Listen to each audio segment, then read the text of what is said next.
In this Star Wars Outlaws news update video, I will be sharing with you the patch notes of today's new update. Massive have released title update 1.7 and it includes a whole host of fixes and improvements. This is a surprise to be sure, but a welcome one. Before we do take a look at everything included in today's new update, make sure you do subscribe to this channel so you won't miss any future Star Wars Outlaws news updates.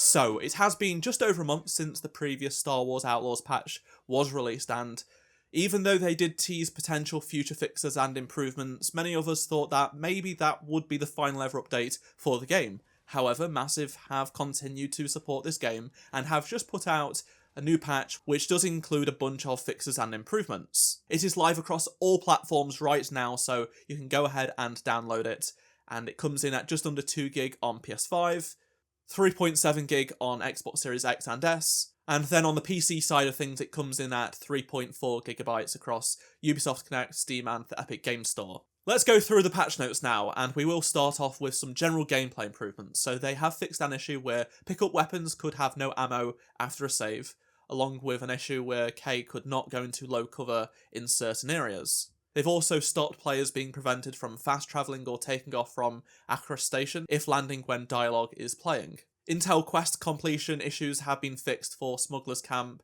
Abandoned Hideout, and Hidden Riches. They do note that the quest should complete when you revisit the Intel locations, so definitely go back to, say, Abandoned Hideout and things like that if the Intel did not complete.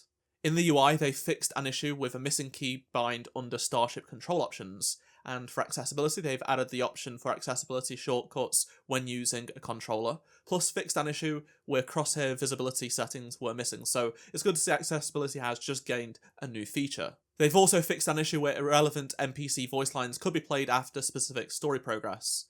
Onto main and side quests now, and onto Shara for the Underworld, they fixed an issue where players could lose Pike reputation by defeating Pike NPCs after loading a save during the break into the tower objective. In Wildcard, they have fixed an issue where K could board the Marenia with a secondary weapon holstered. And then for a Pirate's Fortune, they fixed an issue in Lost Treasures where the grapple point prompt would not appear when sliding down the cliff. In terms of Dead Man's Tale, they have fixed an issue where K was not able to leave Akra Station after the end cutscene, and an issue where K could get stuck behind a force field after performing a save or load. Overall fixes have been made to A Pirate's Fortune, so an issue where contraband contracts were not available from Reese or the Holotable or contract terminals has been resolved. Also an issue where saving was not possible when carrying contraband cargo. The Ricardo Raider ship hood disappearing when boosting has been resolved, along with the supercharged ions passive system description. And last but not least, an issue where friendly NPCs could be targeted when using the TL-44 has been resolved.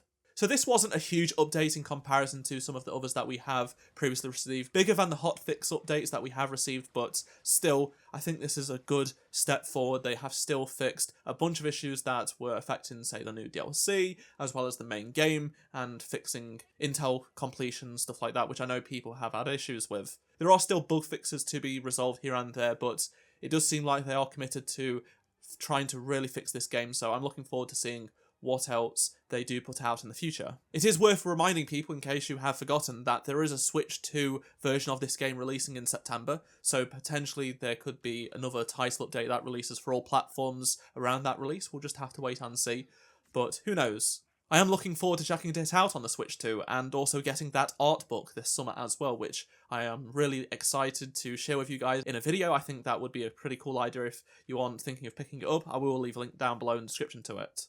I've seen so many people enjoy Star Wars Outlaws for the very first time in the past couple of weeks since the release of A Pirate's Fortune, so it has been really fantastic to read all of your comments if you were new to the game, if you are returning to the game. It's just really great to read a lot of positive comments about this game and people just having a lot of fun with it, be it in the base game or the DLC.